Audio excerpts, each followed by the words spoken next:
It's time to experience the O on the Original Sports Podcast. Here's your host, Mark Maradei.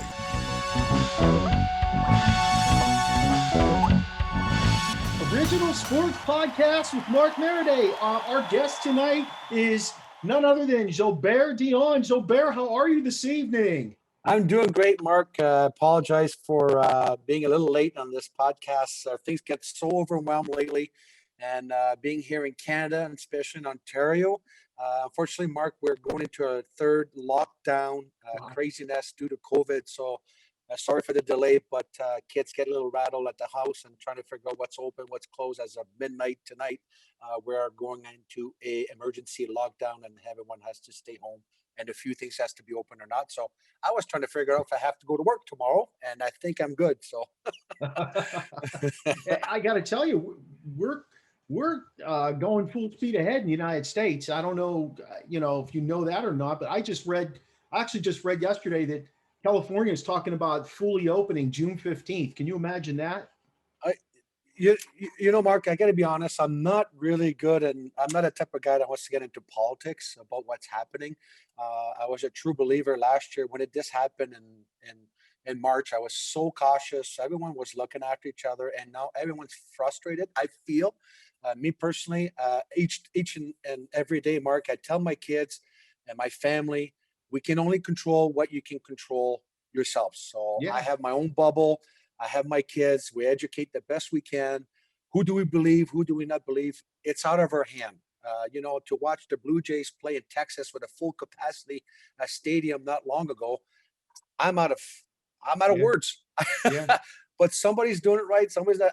Who knows? So we're just trying to be super cautious, but there's frustration in the air, and we're just trying to tell everyone to let's look after each other. Let's be kind one another and respect each other, especially the elderly people. Some of them are mentally or some of them are going through a little bit of dementia. They don't understand what's happening. Yeah. So always to be careful. We always have to watch ourselves, look after yourself first, and the rest should take care of itself. That's my mom, man. She's got dementia, and I'm fully vaccinated. So my son and I went up to see her at Easter. First time we saw her since last summer, and I'm fully vaccinated. I'm a teacher by trade.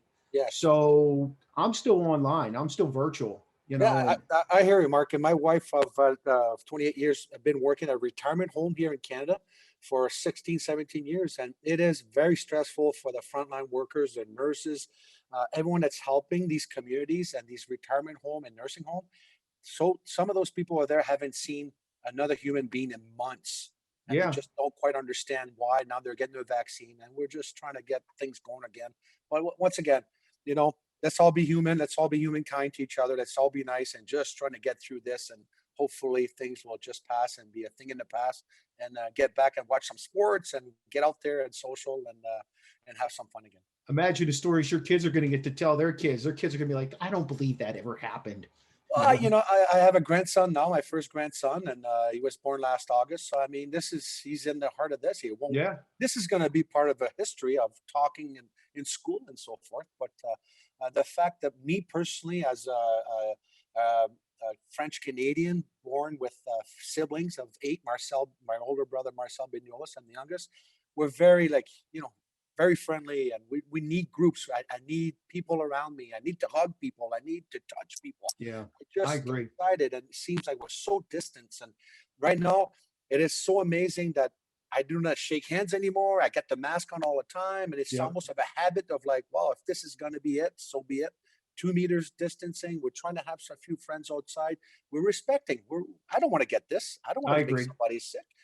So I think if this thing can last, have a good summer and stay outside and do some outdoor activities as best as we can, then let's try to go with it and go from there, right? Let science deal with it, and hopefully we'll get a cure, and which is they're trying real hard to get something going for us. Yeah, I agree with it. So I know you mentioned Marcel Dionne. For those of you who are familiar with him, is your brother 17 years older than you, correct? 19, I think. I like to add up. Yeah, older than you.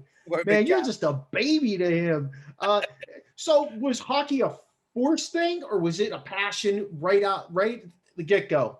for It's a you? passion. When you're born and raised in Drummondville, Quebec.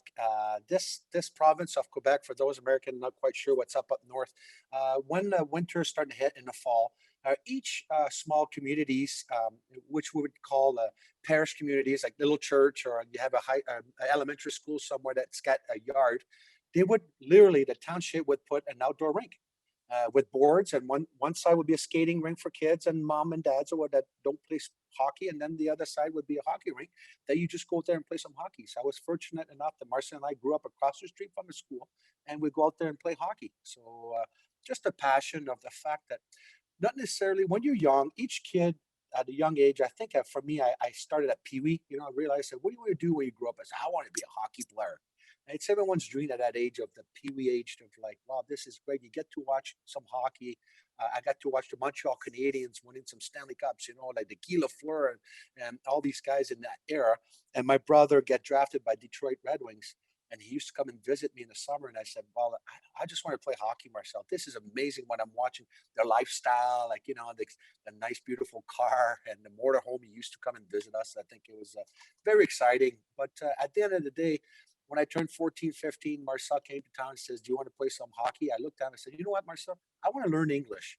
You used to come and visit, and I used to go at the Colisée in Quebec, and at the Forum, Marcel used to come visit, and Charlie Simmer, Dave Taylor, the coaching staff, their trainers would say, hi, Gilbert, how you doing? And I couldn't speak a word. I Right. couldn't speak. I was a little disappointed, and that's what the move was made. I came to Ontario, Canada, and played some junior hockey here, and then the rest we can talk some more. It's a fantastic career that I short-lived, but really enjoyed the time in the NHL. Oh, you had a great. I thought you had a really. Your career was stellar when you played at any level, but it seemed like you said it kind of happened fast for you. Um, were the expectations high being Marcel's brother? Uh, no, I think I missed.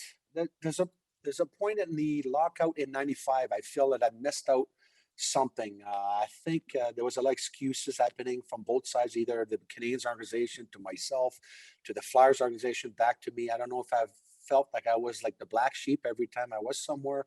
I've trained extra hard. I would try to do everything I could possibly do. They'd send you with a booklet to say you need to do some exercise. No problem. I show up in camp in great shape as best as I could, possibly could. You scored 3 season and 20 goal season. I don't understand why was it not good enough. I didn't Yeah. understand. They wanted me to score 50 goals. And I'm like, how much more do you want? Like, that's 3 seasons, a 20 goal season. I don't understand that. And at that time I was a third line left winger. Limited ice time, but never complained for my ice time. If I was getting 10 minutes of ice time a game, I'd try to go get a goal and a couple of assists. But you know what? Down the line, you can't look back. You can't really figure out if there was a coaching issue, if it was myself. You wish you could go back a little bit and think I could have done a few things different. But you know what? It's in the past. I mean, I was fortunate enough at 21 years of age and 22 years of age winning a Stanley Cup with the I know. Montreal Canadiens in '93. I mean, and don't want to get too cocky about this, but me and Gary Lehman and Paul DiPietro we were a good highlight of that series in '93 of the run of the cup, because we were playing on the fourth line with a little bit of ice time, and we were poking some goals and really creating some great offense for the team to help the Montreal Canadiens win the cup. I always feel like, and I watch countless numerous hockey games from any level. My son plays hockey. He's 11 years old. So I'm constantly engaged in hockey, to be honest with you. I always feel like when I'm watching third and fourth line players, those are the guys who stir the drink. I get the first line. I get the second line. The third and fourth line, though, those are your tough guys. They make the other teams work so much harder, creating havoc behind the net, cycling the puck, drawing those penalties. I mean, if you've got a little bit of speed and you don't mind getting smacked around a little bit, you guys are the ones, man. I totally agree with you. What was your biggest influence early on in your career when you were a younger guy? Influence. You look back, everyone would mention some coaches. It could be a teacher, it could be a parent. Like the influence for me, it was just growing up, necessarily super rich. Growing up with a Catholic home and watching my dad getting up, working at a factory. My late father work his butt off to raise 8 children, and never once I saw him like complain. Like, and when you're young, you just didn't quite understand. Well, why dad's not at the rink? Why he's not doing this, that. And he was working work shift. He just wanted to raise his kids, it was something that I really look up to my dad. And a good story of myself, I'm in the basement into a cold cellar, almost like a furnace room that I was getting dressed to go to practice. My dad just finished work, shift work. It was a 5:30 a.m. practice, and I was sobbing a little bit. I don't know. I didn't feel like getting up. I was just, man, another practice. And my dad looked at me and says, "Hey, son, the day I have to force you to go to the arena is the day you should be quitting hockey." And I looked at him. I'm like, you know what? Fuck, you're right. I want to go play some.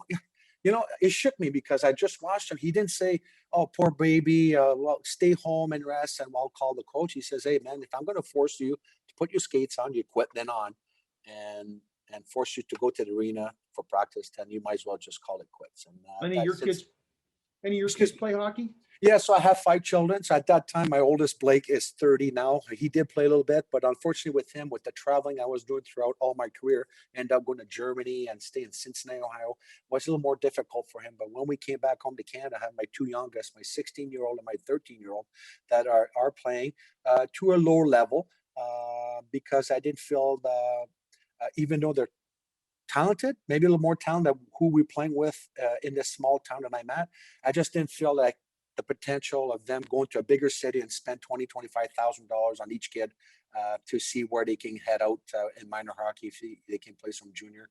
If they're good enough, they'll be found anywhere in the world. So at this moment, it's a matter of them to try hard. If they want it that bad, we're there. I'm there for him. The mother's there for the kids to say, "Dad, I want to try this out." There's always an opportunity somewhere, but unfortunately at this time, we're happy where they are, and there's some good junior hockey here in town the kids can look up to. So we'll see what happens. It's, I had a conversation recently with Matthew Barnaby, and he basically said the same thing. It's a religion in Canada, but your kids are only going to produce and do what they need to do without you having to force them, kind of like your dad said to you. And I follow that. To be honest with you, I follow the same suit. I don't want to force my kid to do anything they don't want to do. They've got to want to do it in the long run. I agree. I think, Mark, the evolution of the game is so dramatic right now. It's a moneymaker. It's unbelievable. Tons of hockey schools, tons. We just used to just go play hockey, figure some stuff out. Let's go outside and maybe run. Let's go pick up this big rock or give me an axe and just go chop a tree and do some push-ups, sit-ups. Now there's gone so much pressure. You need to pay for this hockey school because the kid next door is doing it. If you want to be better than him, you have to go do this and do that. And I'm a little bit overwhelmed of what I see out there, but good for them. Now it seems like a program is all year round. You can only seems to do one sport, and I feel some kids get into baseball, basketball. I feel it's overwhelming. A lot of them quit at a bantam age or mid age. It's too much for me. Sad enough, a lot of kids good potential to become high draft pick or whatever, but to maybe play some minor league hockey or not. But some decide to say, you know what, I gave it all during my Pee Wee bantam age, and I just couldn't do it at midget anymore, and just fell short. Just decided to do other things, and it's too bad. I think the kids and parents should figure out and sit down with them. To any child, all the kids at young age, that's all they want to do, right? They want to play hockey.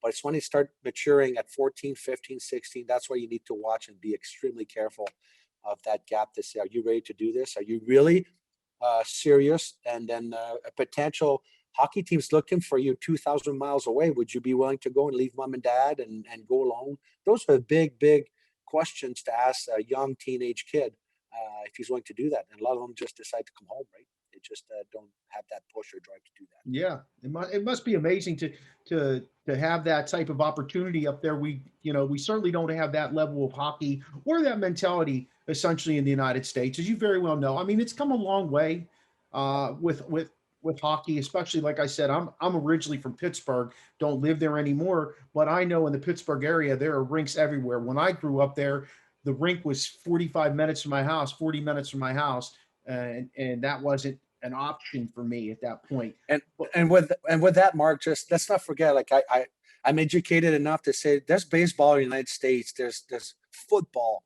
high school, like this, and basketball, huge. So like you say, we can still use hockey how we started to where those basketball players started to also, like to, not having an opportunity, no father at home, no support, blah, blah, blah. They become all-stars, right? They work real hard, believe in themselves. The late Kobe Bryant stories, and so Sure. many more. I could mention so many, so many athletes. And we have to say, sports is fun, especially when you get paid. It's unbelievable. That Sidney Crosby said it. He says, "I just want to be a hockey player and have fun, especially get paid." It's like amazing. And with a good group of support, crowds and fans, it's amazing in every sports. When you mentioned Sid, I know he makes $8.7 million. Do you think hockey players are underpaid? And this is kind of off of where I was going, but you've mentioned it. Do you think hockey players are underpaid based on their level of work ethic, how much they take a beating, how much faster the game is, how much longer the season is, the turnaround? Do you think they're underpaid compared to, like, say, an NFL guy or a Major League Baseball guy? So you're looking at a former hockey player that used to make as top. It was probably $200,000 US in Philadelphia, Wow. and maybe 6, 7 concussions. I have no idea. And all these teeth are all gone. You can see it all. Those are all fake. So, and lots of scars, lots of battle wounds. At the end of the day, some players of today make 12 million, 13 million. Some have a $35 million contract after 2 years bought out. See you later. Am I frustrated? Sure, I am. But I'm more frustrated of my, older brother Marcel that played for many years, to the Gordie Howe, to the late, these true guys that brought the NHL up to par, like the late Mr. Beliveau and so forth, and Ken Dryden. I could mention a bunch. I don't find them underpaid, but it's up to the NHL. That's why they go into lockouts. It's up to their revenue. The books are open now. And I'm sorry, but I go to the hockey games and I go to Montreal games for a couple of tickets. It's $1,800 Canadian. So it's like, $1,200 US to go watch a hockey game. Of course, the players have pressure. I hope Terri Price is in net. I sure hope Gallagher will give us 100%. I sure hope all those players, Shea Weber, should show up. But sometimes they have a bad night and then people get frustrated. I just spent $2,000 tonight and I'm a season ticket holder. You know what I'm saying? So that's the frustration. How far up can you go? How far much more can the Toronto Maple Leafs, a $1 billion industry business, and how many more fans can just keep throwing their money at that team? And unfortunately, the stands are full. Anyway, people are going to the games. It's amazing. It's a big money business. And I know you're trying to compare it to the other sports. I think it's right to par. It'll be up to the players. If they don't like it, they're underpaid, stay home. Go another lockout. It is what it is. But I'm not here to complain about the NHL, where it's going. I'm disappointed the game of lifestyle, the game is changing a bit, but so be it. Congratulations to Gary Bettman. Congratulations to all the top, the ambassadors of each team. And they have meetings every year, management, owners. What can we do? Referees, there are all kinds. I feel that the NHL is well looked after. It's organized. Look at this COVID, how well organized they did during this bubble game, and last year of Tampa Bay winning. I thought it was well done, and they're trying again today. There's a case with the Leafs, but I think they're doing it right. They take their time. They assess the situation. They're watching the basketball and they're watching the other sports, see how it goes. And at the end of the day, I want to watch some hockey, and I think hockey fans wants to watch it too. Absolutely. Everyone's excited, Mark. Everyone wants to go back in the building and cheer for their favorite team and cheer from the other team and have a beer and a hot dog and enjoy the sports. But right now, everyone's got to just stay tight. It's coming, and we just got to make sure everyone's safe, first of all. And we appreciate that there's hockey on TV, TSN, ESPN, Sportsnet. They're really, really trying their hardest to show us some hockey on TV, and I really appreciate that. Do you get it every night? Is there a game on every night up there? A game every night, and believe it or not, I know people. I'm in Canada, so they would black out, say Montreal and so forth. But we see the Bruins, we see the Flyers, we see Pittsburgh. There's always a game on, and that's what any hockey fan would really enjoy. That, as myself, I do big time, so I enjoy that. So I think I know the answer to this. Your favorite team growing up and your favorite player or players. So. And I'm not sure. I hope my computer's not going to die on me. Something went black. So my favorite player, obviously, I follow Marcel. But let's not forget, I played against Wayne Gretzky, Mario Lemieux, Paul Coffey, Ray Bork. So let's not forget in '93 when we went to the Stanley Cup, we had Wayne Gretzky on the other side of the arena. It was overwhelmed, like very, very. And Dave Taylor was still playing for that team, and Marty McSorley and so forth. I mean, I could never forget playing against these top players that became Hall of Famers later on in our career. And at the end of the day, you play one game or you play 1,000 games in the NHL, you're an alumni forever. You can make a phone call, you rekindle, you reconnect. I never feel intimidated to talk to Wayne Gretzky at a wine venue or anything else. We're hockey players. We gather each other, we tell stories, and that's how it goes. It's an awesome hockey community we have, and well run by the NHL alumni, the NHLPA, and everyone else involved in the sports. My son always asks me, who do you think are the nicest guys that play sports? He's 11 years old. He wants my opinion. And I've always said this, hockey guys, without a question. Your demeanor, your attitude. I know you play hard. I know you play tough. I know, you look at a guy like McSorley or, Probert. Those guys were the nicest guys, even though their job on the ice was to go at it. And I got it. And I have to tell him, just because you're on the ice and you're mucking it up in the corner, in the end, you need to be very sportsmanlike, because that's the way hockey is played. Of course. And you know what? We don't want to put down the baseball players that don't want to sign a ball or the golf ball or anything. Sometimes I feel the media misses out on things and show different. I don't understand, because people sometimes don't need to know what Wayne Gretzky or what's he doing with his money or this player's doing with his money. We donate our time. We raise money for some people, but we don't have to have it on our phone. We don't have to have it on our Instagram, right? We're comfortable by saying, "What'd you do this weekend, Gilbert?" I said, "Well, I was with Hard Stroke Foundation. I just went play some hockey and we raised $300,000. Oh, well, why didn't you mention it? Why should I? Yeah. Why should I? I just did my thing.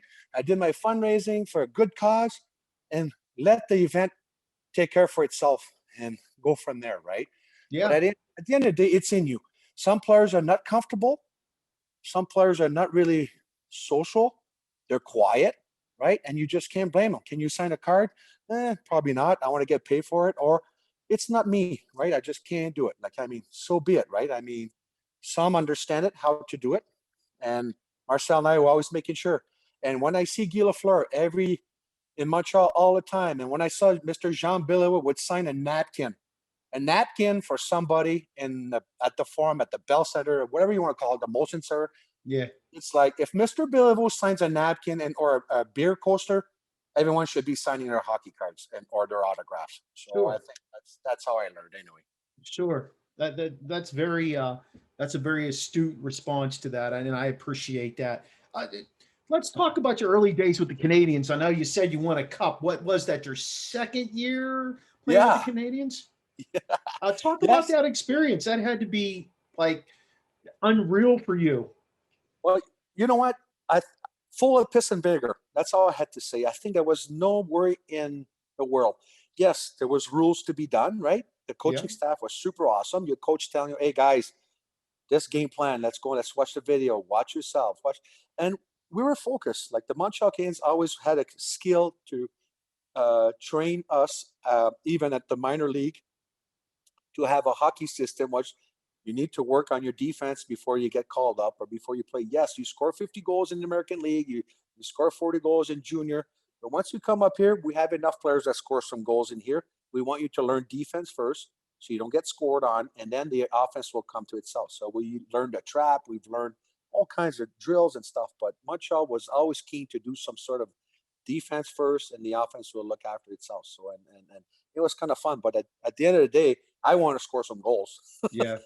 Of course. What was it like hoisting the cup? That must have been, how old were you, 22, 23? Yeah, something like that, 22.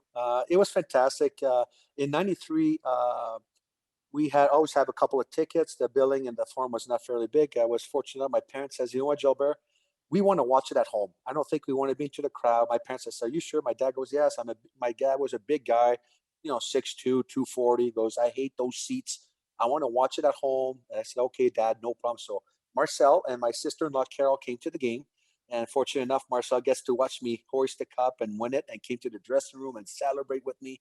And when I raised the cup, I was waiting to the corner. I looked at him, and I looked at him, trying to yell at him. I said, we did it. And everyone's trying to say, what do you mean we? I said, the family Dionne finally did it. We did it. Like Marcel tried for so many years. And I pushed hard to myself to be in a perfect timing at the perfect place, perfect timing, and hosting the cup in Montreal, at the Forum. It was nothing. I can't explain. It was a heck of a summer, awesome city to win the cup, and really enjoyed it. What'd you do with your day with the cup? So back in the old days, we hosted, we partied with it at Patrick's house. We celebrated at the Formula One. Then during those days, we weren't really sharing it every weekend. It started in 94, 95. The New York Rangers decided so each player should have it at least one weekend. I didn't have it, but I had to host a big party at my parents' cottage, unfortunately, but that's okay. They owe me a weekend, so they said, so I'm just going to wait an opportunity coming up soon that just probably should have the cup into my house and have fun with it. Hey, your name's on it, man. That's an amazing thing. You can't Yes. ever take that away from you. Yes, can and I think Mark, the host cop there, Mike Pritchard, I think I said, Mike, how long before my name will be removed from the cup, because they run out of names. So what happened? They remove one ring. Once the ring gets full, they remove it. They put it in the Hockey Hall of Fame, and they add an empty one, right? And he says, you get 45 years, Gilbert. So I said, all right. So my grandkids will get to see me on the cup when they grow up. So it's pretty exciting. That is awesome. I did not know that. That is a nice piece of history to know. Yes, absolutely. We were in Toronto the summer before COVID hit. Mm-hmm. Up to the Hockey Hall of Fame. We were in Toronto. Like I said, we're a big hockey family here. So yes. that was amazing to experience. Yeah, of course. And Mark, I mean, yeah, you win the cup and stuff. And let's not forget, let's chat a bit about our American friends there. I got traded to Philadelphia. So me and John Leclerc, Eric Desjardins, a big turnaround. The Montreal Canadiens we get swept the following year. Everybody went to their blender. So it was a big trade, blockbuster. John Leclerc, Eric Desjardins. I get tossed in the trade for Mark Recchi. Yeah, I remember that. I was going to ask you about that. Yeah, I mean, the private jet's coming from the Flyers, lands in Quebec, Montreal airport, and Recchi's coming down from the little private jet. We shook his hand, and we all, how's it going? You're going to like it there. We're going to like it here. We hopped on that small private jet that the Flyers land us to just get us back into the Flyers. But, I mean, we play real quick. Everyone was excited to be part of this new organization. And I end up fortunately to play with Eric Lindros' team, Ron Ekstall, Joel Otto, and many more. Brent Fedek, Michael Ramberg, and Legend of Doom and John Leclerc was fantastic to watch, and came close to almost go to the finals, but came up short with the Flyers. What did you think playing with Lindros? How'd you enjoy that? What a solid player. I mean, I'm so happy for Eric. He got, excuse my French, but he got shit on quite a bit, maybe treated unfairly, but staying in the past, he's in the Hall of Fame now. Well deserved. I mean, you're watching some highlights right now in this era. It was unbelievable. I played against him in junior, massive, big kid, young age. He would skate with his head down and just bowling ball everybody. It was amazing. And then once he came to Philly, you're trying to do a bit of scrimmage and practice, and I couldn't even get the puck off of him. A solid player. You know what? He's a Flyers. Whatever happened in Quebec, the draft, it's a thing in the past. It's a history. Eric is a nice person. The family is his brother, and I wish him well. And, with those concussion, it's sad. It's sad these players were neglected for so many years. Even ourselves to tell there's something wrong with us. There's something wrong with me. I'll take some Advil. You're good to go. I'm happy now the game has changed. I'm very happy everyone's looking after each other, and there's doctors are not taking any precaution, because it's someone's life and someone's head and brain, and the family could be affected in the future. But for Eric, I'm so happy for him where he is today. Donate tons of money to people. Like I said, he is one of them that nobody even know what he did to London, here, Science Center in Ontario, $5 million, and say, you know what? That's his money. He didn't have to donate anything, and he did. So there's people forget about that. But I mean, I vouch for Eric. He was such a great captain and a team leader for the Flyers, and I'm happy I got to meet him. I got to tell you something. I'm born and bred Pittsburgh Penguin fan. I've been going to games since I was 5 years old. but Eric Lindros, and I know it's out of the realm for a Penguin fan to like a Flyer, but Of course. he was probably my non-Pittsburgh most favorite player ever. And I got a good friend who's actually a Philly guy, and I told him I just loved his game. He was just so unique with his size, his tenacity, his ability. He could drop the gloves and knock you out, or he could put the puck in the net and win a game for you. He was just an interesting guy to watch him play. And I'm so happy to hear he's doing well now and doing good things. That makes me happy to hear that about him. Yeah, of course. And like I said, he's humble. He's not overspoken. Like he's a guy like me. Like I used to hang out with. I said, let me do all the talking, and you just stand there. We'll use your name and have fun. He would just smirk and go, "You're the best." Like it. Like I said, some people, it's not like you go to school to do a public speaking, and it doesn't come Right. naturally for everybody. You need to learn it a little bit. You need to watch. My mouth caused me a lot of trouble. Sometimes I said too much, but what are you going to do, right? It is what it is. You apologize and move on. But like I said, like you say, like that division and the Flyers, Pittsburgh, New York Rangers, and New Jersey Devils and Islanders, it's craziness. Like you drive within 2 hours and you're a different state, and just people want to kill you. Like, I mean, for us, for the Bruins, the big rivalry, it is fun. The players love that. The players want to feel the atmosphere. The player wants to get booed. I did. I want to get booed, and I want to get. It's fun, and I find the game a little more quieter now. Like that. Sure. I don't know if the fans are just not into it as much as with the old fans used to be, but it is what it is, right? I I mean, think they've taken some of that away though with the physicality of it. There isn't any. You know, I know they've taken fighting out of hockey for the most part. It's very much so frowned upon, but that is part of hockey. You know, I feel, Mark, which is okay. Like this is a touchy subject, and I hope I'm not going to get uh, bombarded on Instagram and Facebook, but there was some bullying, but you know what? A little bit of word of mouth, on the ice, and bickering back and forth. That's what brought the game a little bit.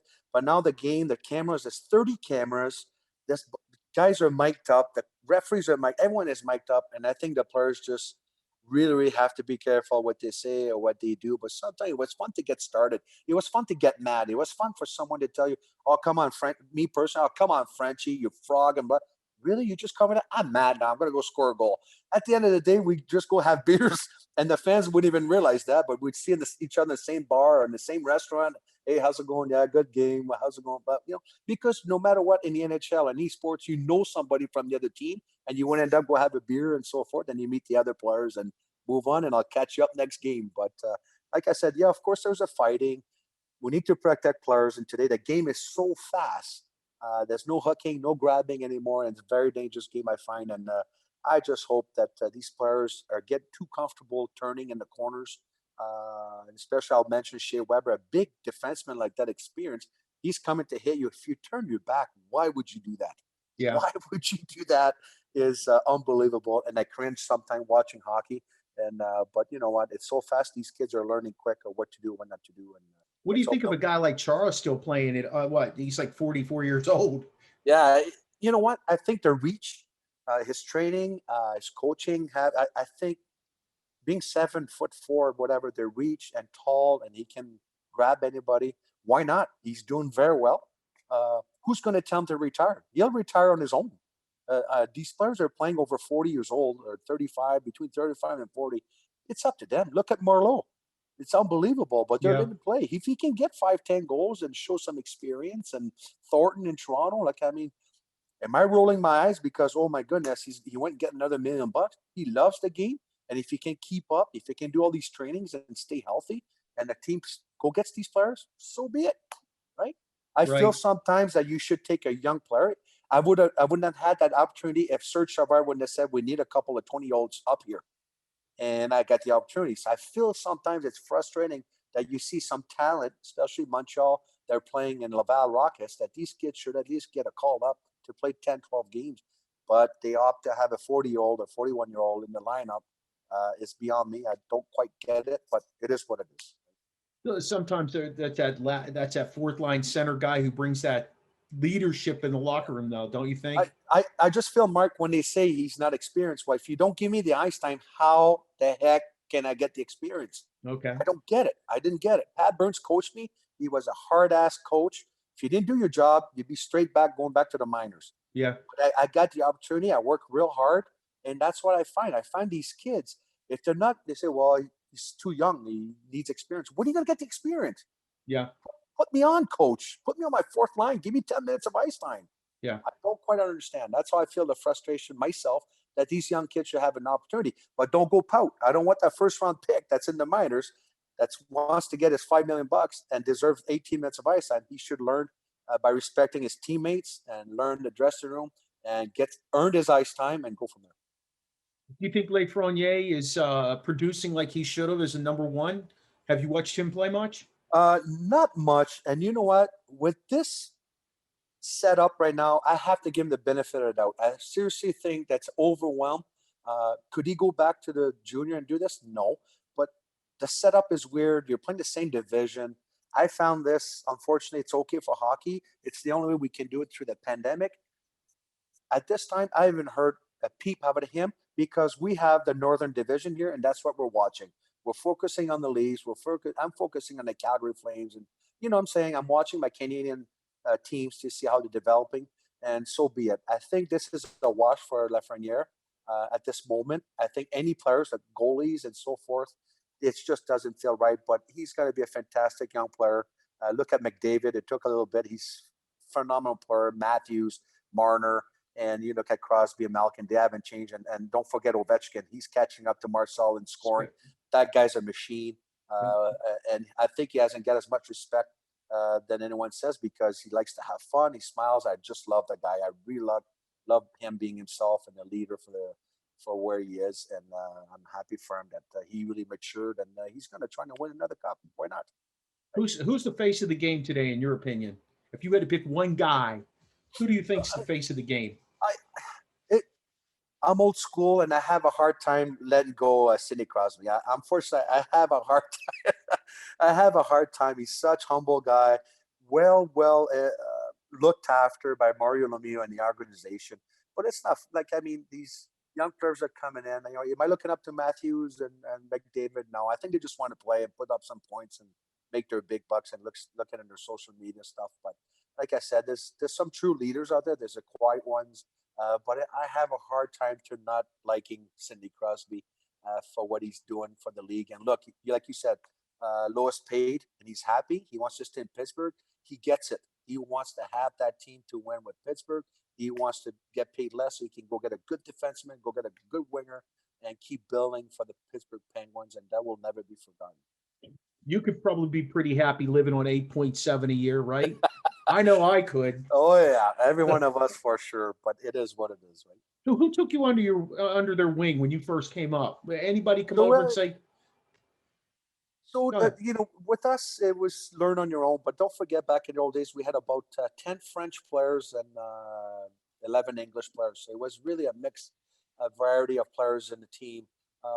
You know, you had the Mike Keane, the captain. You know, the stuff on that Mike Keane, Kirk Muller, Brian Bellows. On defense, you had Schneider, Daniel Desjardins, and Patrick Watt, Carbonneau. These are the guys you were looking up to. There was always someone speaking up, not always one guy. Kirk was a very quiet player, but on the ice, he would lead like crazy. Carbonneau, same thing. If anyone would speak up in the room, we would shut up and listen. And everyone had a voice. Everyone had a choice. And that's what makes team win. That's what you make a winning team. You have to be on board, regardless if you like it or not. You fight. We've had fights. We had fist fight. I got fist fight. I got shit on. Unbelievable. But on the ice, we'd help each other out. We'd make sure we work for each other. You didn't have to go for dinner all the time. But you know what? We respect each other on the bench, on the ice. And if we were wrong, we were told, and we were just trying to figure each other out. And that's how good players and good team wins championship. Don't forget Denis Savard. I'm sorry, Mark. I forgot Denis Savard. Savvy. Denny was my center. Hall of Fame. Him and I, we clicked unbelievably and added him another 2 years to his career. He thanked me for that. I haven't seen no cash yet. So, Denny, if you're watching this, man, I want some money back thrown at me. No pizza. I'm Chicago. I don't want your pizza stuff. Throw me some cash over. You owe me. Hey, you think about the guys you just dropped, those names. Those are some stellar hockey players, from Bellows to Muller, Savard. I mean, my God. John Leclerc, Di Pietro, Gary Lehman. I can name the whole list. Kevin Haller. On defense, you had the late Todd Ewan, Mario Rivera. We had some tough guys, some toughness there. They're just waiting an opportunity to do it. Rob Ramage, like I can name the whole bench, right? I'm saying it happened. We all clicked. Ed Ronan, we all clicked. It worked out. The coach believed in us, and we made it happen. Patrice Brisebois had a great career also. So You know what has always stuck out in my mind, Gilbert? How well you guys skated in Montreal. You would see other teams come through. Like I said, I was a season ticket holder back in the day, and I would see teams come through. Sometimes their third and fourth line didn't have the greatest skater. The third pairing on defense weren't the greatest skaters. You guys didn't matter. 1 through 4, 1 through 3 on defense, always good skaters. Yeah, we want to make sure. And me personally, I was not a great skater, but we worked hard. Everyone had to work hard. We had a program to follow.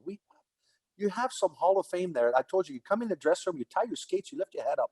Beliveau, you had Yvon Lambert, Réjean Houle walking by, Henri Richard, Maurice Richard. And you're like, how many Stanley Cups did I just see here? Going through the dressing room and say, good luck, boys. I'm like, what? This is unbelievable. And it was amazing. Amazing to have these Hall of Fame and the ex-hockey players just hang around. And now I find it's so Fort Knox right now. They're just keeping the old folks back, and this is the new era. We don't need to live in the past. I go, well, sometimes when I was struggling and I had a kilo fur by the direction, I say, Flower, something's wrong. Hey, kid, it's just a game. It's hockey. Do this, do that, try it. And the night I was trying it and it worked out because you come in the slump. How can you not listen to these guys? Yeah. And I feel like I would love to pass my history. I would have loved to share that to Piquet Souban when he was in Montreal. He was one of my favorite there. And unfortunately, he left Montreal and he's struggling a little bit there. But what a young kid, smart, so much fun to look and watch on and off the ice. Great family with Piquet. And like I said, it would have been nice for me to just guide them because I made those mistakes. I lived them. I got, bullied a little bit from the media to everything else. And I think sometimes those young kids should listen up with any one of us with experience should be well taken. That's got to be a tough place to play, though. Montreal, Toronto, like that's got to be. It is, but it's just eat you alive. And you're right. You know what? When you're struggling, people are booing you. They want to send you everywhere. And let's say at your home rink, you're 2 games struggling. I missed 1 game scoring. You're in the media. You're going down. You score a couple of goals. They give you the key to the city, man. They're giving you their cars. They're giving you, come on in. We'll feed you for free. Like, it's amazing. And that's the pressure we had.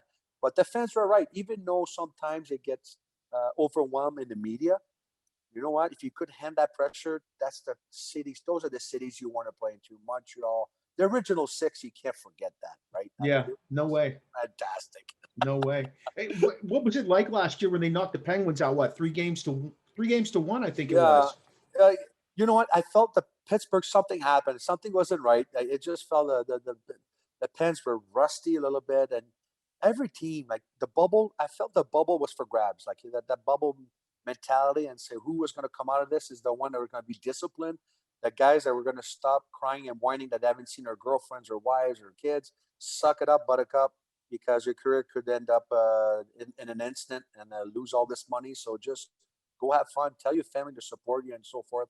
So the strongest, I believe, the organization are, especially this time of year, is the one that's going to win the cup. It's the one that's going to believe those players will say, let's do it. Let's take a big run at this because you'll never have an opportunity to do that again. So you said a little bit about the game today, how it's different. How would you change it to make it a little bit more like it used to be? What could you do if you were Bettman? Yeah, I don't really want to change. I find like it sounds rude, but Mr. Bettman came from the Basketball Association, so I feel like what I see on the ice is a positioning basketball. How can you not? When I used to go score goals and I would stand in a position in front of net, I would really, really had to make sure that I was in the right position. If I was in the right position, I had to get out of there because I was going to take a beating. The Hatcher brothers was waiting for me. Glenn Featherstone is waiting for me. Big boys are all waiting for you in front of this net to say, get out in front of my goalie because he can't see the puck. Now it's a positioning thing. I really feel for the defenseman. And you look back a few years, poor Dionne Finesse just really, really heckled so much, but he couldn't even use his body. He couldn't even use his size. And like I said, see, we use Chara now. If he's in the right position, he's got the reach, he's got the long stick. I Sure. feel bad for the defensive side of hockey. They want to see more offense, and so be it. If they want to see a 7-6 win, it is what it is. Yeah. I can't tell you what they can change. They can only get better. They can't get worse. I don't know what's happening. I'm just really worried for someone not to get hurt because these kids are flying in a very high speed, and there's not even a tiny little bit of a clutch or grab to give an opportunity for your defenseman to turn around and go get the puck. I don't know where it's heading. I really don't know.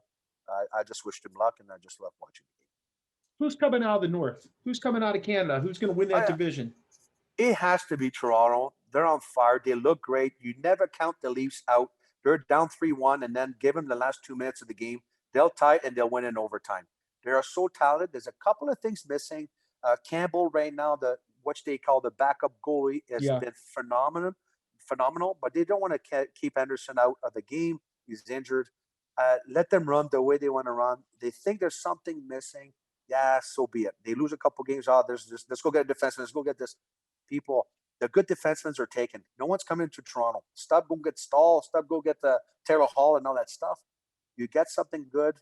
It's because you're strong in the North. I believe Toronto will come out. Montreal will hopefully come out. It's my team. I hope I cheer for them. But they haven't faced any American team yet. How's that going to look? How is that going to turn around? I don't know. It's going to be funny. It's going to be weird. But like I said, Toronto is due. They're spending a lot of money. The Leafs fan, I've been waiting since 1967, Mark. Yeah. They deserve something. They deserve some excitement. The province of Ontario, all the bars and pubs and hotels deserve some excitement again. And let's hope they'll go far this year. I actually like the Leafs myself. Sorry, I know you're a yeah, Canadiens guy. yeah, but I'm a hockey fan. I have to be honest. There's something about them that attract not even like before Tavares, before Austin Matthews. I just like that team. That's my team from Canada. When I root for a Canadian team, that's always who I've liked for years. Yeah, but Mark, don't forget, like I told you, all my Toronto Maple Leaf alumni guys, I talk to them every day. I see them. They played other teams too, like Kurshneski and Dan Daou and Rick Vive. Like we all play elsewhere. But here, Brendan Shannon's running well. Like Brendan Shannon's a former hockey player. It's like, wow, fantastic for Shanny. Like we're all part of hockey gigs, right? I don't dislike the Leafs. I just sometimes, unfortunately, when they play tonight, I got to cheer for my Habs, have some fun, put some bids in against a Leafs fan and cheer on, right? But at the end of the day, I want to see some good hockey, good product. But each and every one for us, Mark, we're like the Don Cherry. I have to watch both sides of the game. I have to watch both teams, and then I can give my opinion what I saw, right? My kids at home watching the game with Dad say, Dad, what's wrong? I said, well, Montreal's struggling, but look at least what they're doing. We're analyzing on both sides, right? But obviously here there's lots of more has memorabilia and flyer stuff than anything else. Sure. I just want to watch hockey, right? Do you miss Don Cherry? I do. I really do. Mr. Cherry was awesome to me. I made his rock and sock 1, 2, 3, 4, 5, 6. Superman. Unfortunately, things said or done. For me, I think he deserves an apology and bring it back. I don't watch his podcast as much. I miss him on TV. I like what he brings to the old school. He tells the young kids what not to do, what to do. I wish him well. He's well respected here in Canada. What he said or done, obviously, was not the right thing to say or do. But I mean, you carry on, you learn from your mistake. I've done that before. You just can't take it back. You just got to learn from it. But I do miss Jerry. We do. It's amazing because if he would have worded that differently, he might have been, put on a pedestal for saying what he said. Mark, I have an issue with the way people were treated.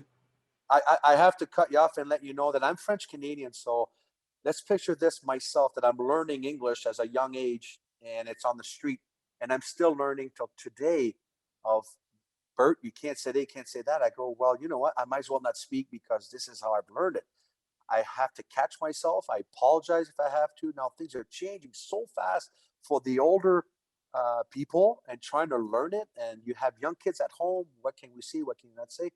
You still have to be yourself and not disrespect anybody. But you know what? I have a great sense of humor. We need comedy in our lives. We need some fun, some life, and things politically get so messed up.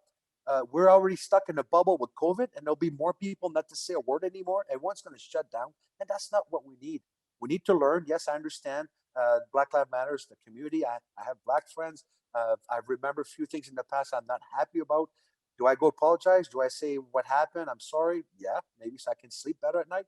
But let's move on and learn from it. But God, don't fire somebody or don't Yeah. cancel something. Like, let's just figure this out. Like, it's so easy to cancel somebody. I don't understand.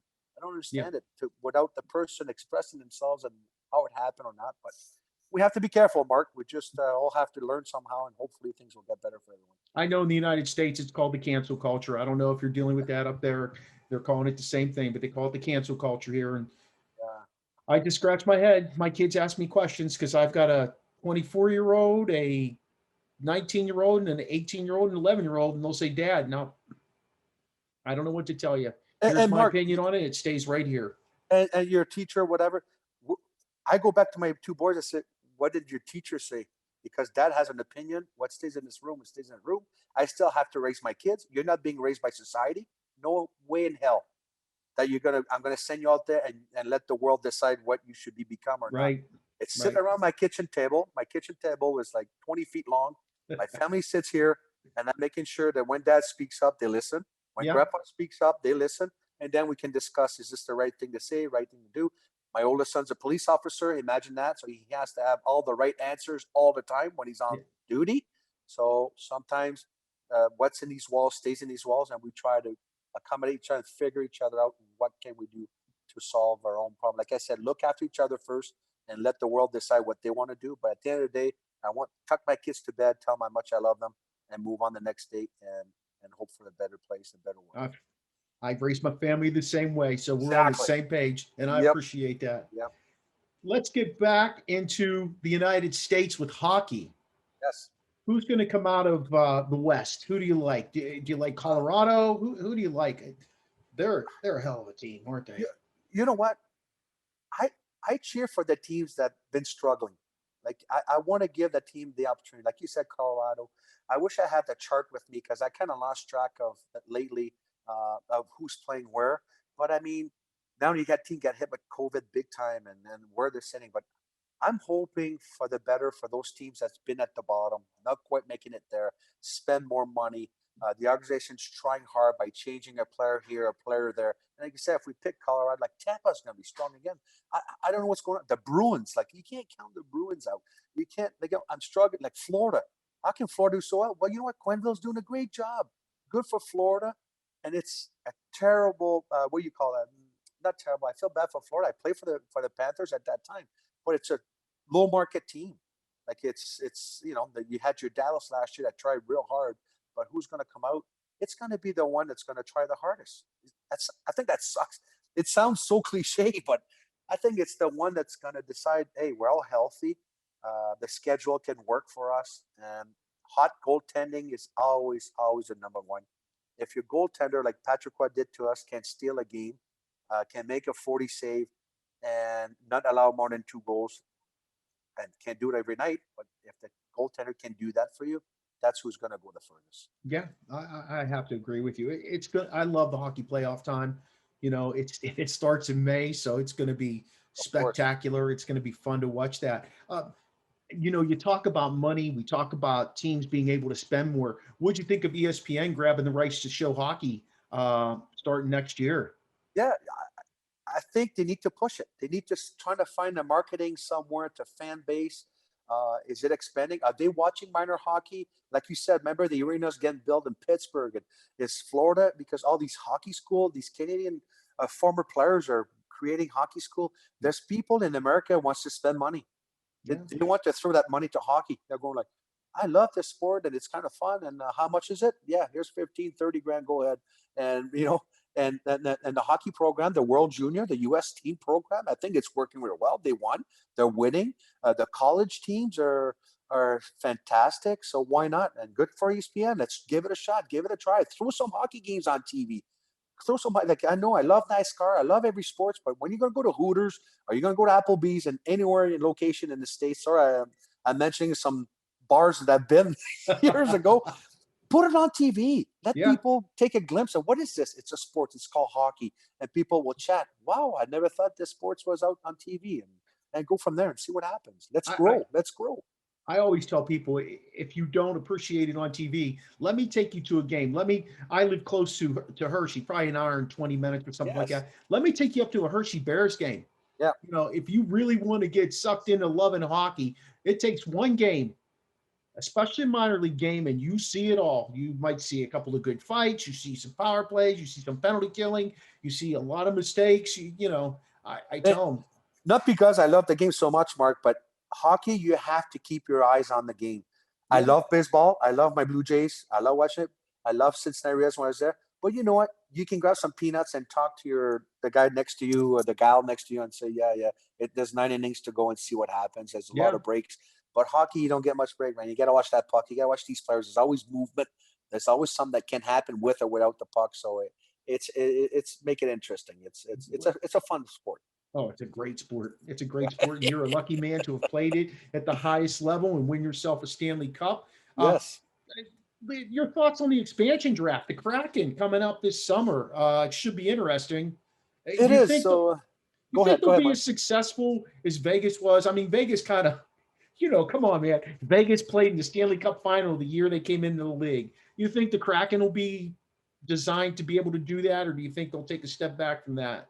You probably know better than me, Mark, because I don't know what Bettman has done. Has they done? They were doing the draw again? Are they taking the top players on whatever? Are they get a release player from every team? I don't know what they've done, but I think Vegas did a fantastic job with Gallant there, and for these players to compete all the way. And Fleury was fantastic. He still is right now, Yeah. playing unbelievable. But what I'm saying, I don't even know what's going to happen. I'm not a big fan of that name.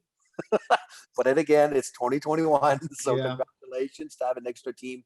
I wish they could have gone to Quebec, but I mean, they could happen a little later on. I agree. Who knows? We don't want the NHL to be disappointed of throw a team there and they finish with only 11 games or 12 wins.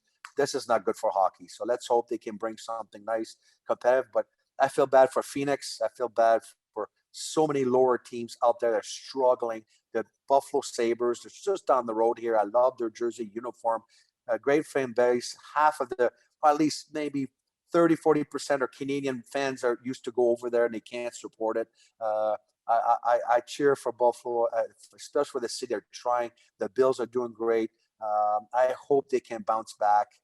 It's unfortunate that great ownership. It's just something missing over there that they might need a little bit of a kick to have the NHL help them out. But anyway, the more you do expansion, let's not forget the teams are already here. Man, that's a Uh, great look. That's a great roster Buffalo has. Now I know they moved on from Stahl, but you yeah, look at that roster. That's a hell of a roster. I mean, yeah. and they keep pulling. You get okay. So they're missing their top guy. I get it. All right, but you still got a lot of guys you're trying out there that can play the game of hockey that are very good. And I'm And not sure let's tell what you they're what, missing. I'm gonna tell you right now, Mark. For those players that are there, if they're pouting, there's worst cities out there to go play some hockey. So I Yeah, think suck it up, buck it up, buttercup. And anyway, 90% of those players come the spring, they go home anyway. So yeah. they have condos and houses elsewhere. So just suck it up and do it for the fans. They're And setting tee times already, huh? exactly. But I wish them well. Every team that's struggling, like I said, they struggle. They have to figure themselves out to bounce back. And it always starts behind the bench to management, and then you can't can't get rid of 20 players or a 53-man roster. But if we're stuck with Buffalo, I hope they can bounce back because there's some Sabre fans out there. Pockets actually Pockets actually turned that team around a little bit there in Arizona. I've noticed lately that they're starting to climb up. Kessel's actually playing some good hockey right now, Yeah. which is a good thing to see. Um, It, it, it's interesting. Some of those teams, like you just said, that were kind of scraping the bottom, have a ton of potential, can make some jumps, especially if we get some money from the TV rights and they can expand that cap. I mean, it went down just a little bit, but still, it went down this year, and that's impactful. I think Mark, with so many teams, to run a dynasty team is a non-existent anymore. I don't think you can run a 5 year with winning 3-4 cups. There's too much competition. There's 30 teams now. I don't even know how many teams. I lose track, but every team is trying to win every year, and it's a lot of pressure, a lot of competition. You try every. I always remember Bob Gainey came to Montreal years ago, and he came to the alumni. He was their manager there for the Canes. I said, how's it going? But you think, Bob, you think we're going to go farther to the playoffs? He looks at me and goes, I'm already looking at next year, Gilbert. And I looked at it and said, you know what?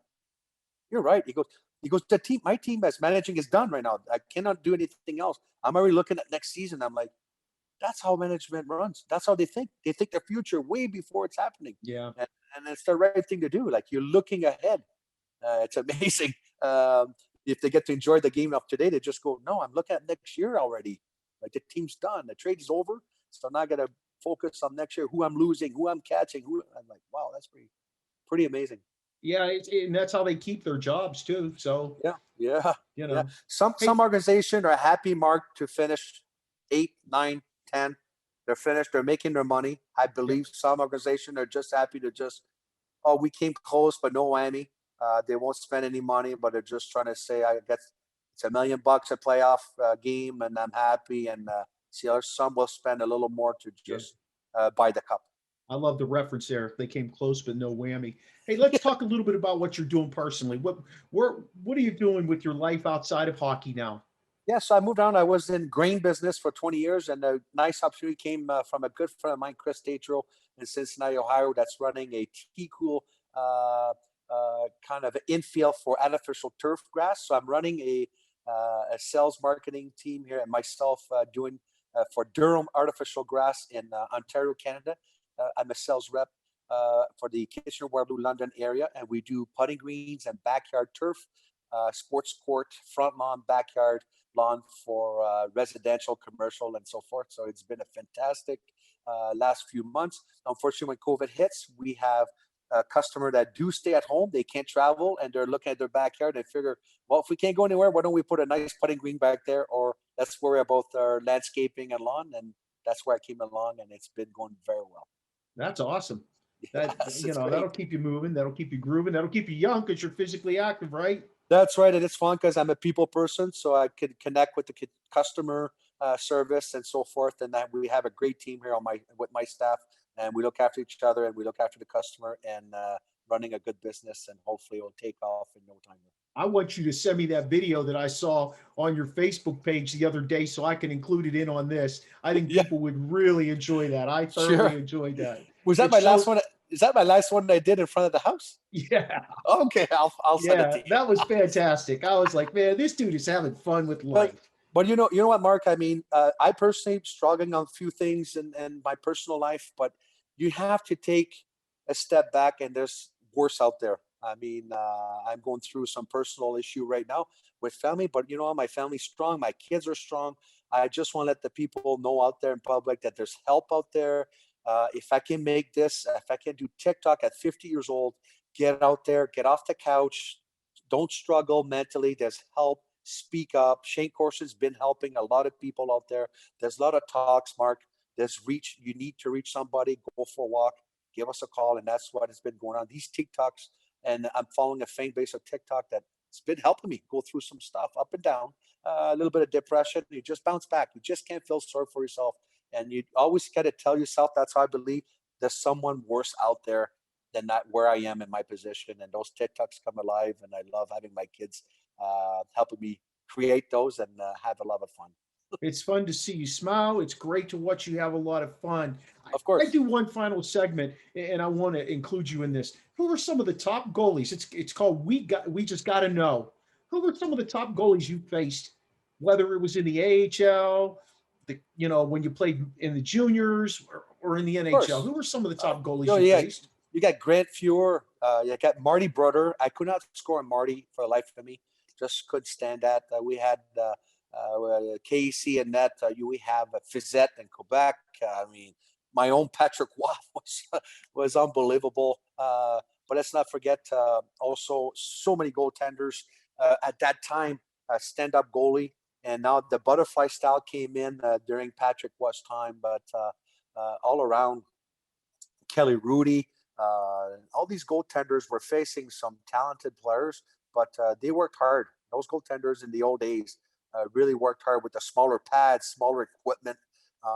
The training, I don't know if it was actually there, but I think now these coaches, goalie coach, are focusing on where the puck is at on the ice and so forth. But I mean, it's a crazy spot. It's a crazy position. I wished him all good luck, whoever a goaltender back there. There's something missing between the ears, but you need them. Guys weren't that big back then, though, were they? Like you see, Vasilevsky, he's gigantic. That dude, he's gigantic. I know, and Moog played. I'm trying to think who else started coming. Start getting tall at that time, and obviously Luongo start coming in. Long pads. Who did I forget? Oh, man. Anyway, it doesn't matter. He was in Hartford, but you start seeing the height start building Shawn up. Burke? Yeah, Burksy. That's it. Shawn Burke. Like, you start coming. I said, holy cow, this is the big goalie I'm going to face tonight. And sure enough, took a lot of room, took a lot of space. And we were trying to figure out, okay, how, if he goes down quick or not. And that's how we would coach each other as players in the dressing room between periods and asking we asked Patrick, hey, Patrick, how can we beat Burksy? How can we beat watching? He leaves early, or watch his glove. He keeps it down. And that's how we do the scouting back in the old days. Right now you watch tons of video, right? So. Man, you watch them. They're on the bench right now. They got their iPad out, and they're I can't stand that, but it is what it is, man. Congratulations. It's a big money game, and if it's so be it, if it needs the iPad and be coached on the bench, good for them. Gilbert Dionne, it's been fantastic sitting here having a conversation with you for the last, hour plus. Yeah. I want to thank you for coming on my podcast. You've been a wealth of information. I'm glad you had a prospering career. Congratulations on winning a cup and representing the Dionne name on that cup. And I wish you nothing but success going forward. I appreciate Mark. And then I see the Solar Bear hat with the helmet. You like it? So for me, when I was in Cincinnati, the Solar Bears were in the ECHL, and it had an unbelievable team, and they beat us in the semis. But the Solar Bears always had a fantastic team, being in the the hot spot. It was great. So I will remember that logo. So Mark, thank you so much to all the fans over there. We want you all, me personally, to all Americans out there, please be safe, look after yourself. I know sometimes the media will say tons of stuff, and congratulations to Biden, to Trump that's been there. Please, let's just watch yourself and be safe. We're us Canadian up north. We feel that our American friends, we're family, and I have tons of friends in the United States that I always will never forget, and I still text and call, make sure everyone's safe. So to America, let's look after each other.